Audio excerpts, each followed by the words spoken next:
तर नमस्कार मित्रांनो, आपल्या सर्वांचं स्वागत आहे आमच्या यूट्यूब चॅनलवर। आज आपण जी.केच्या संदर्भात काही महत्त्वाचे प्रश्न अभ्यासणार आहोत। पहिला प्रश्न आहे, भारतीय नाणकशास्त्राचे जनक म्हणून कोणाला ओळखले जाते? तर भारतीय नाणकशास्त्राचे जनक म्हणून जेम्स प्रिन्सेप यांना ओळखले जाते।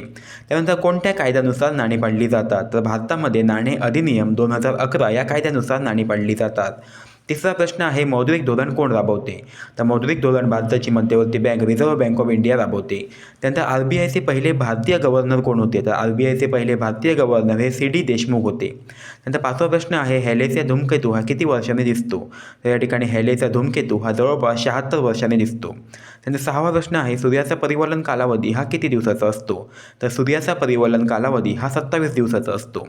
त्यानंतर भारतात जनगणना ही कोणत्या मंत्रालयाच्या अखत्यारीत येते? तर भारतात जनगणना ही केंद्रीय गृह मंत्रालयाच्या अखत्यारीत येते। त्यानंतर आठवा प्रश्न आहे, भारताचे पहिले जलमार्ग टर्मिनल कोठे उभारण्यात आले?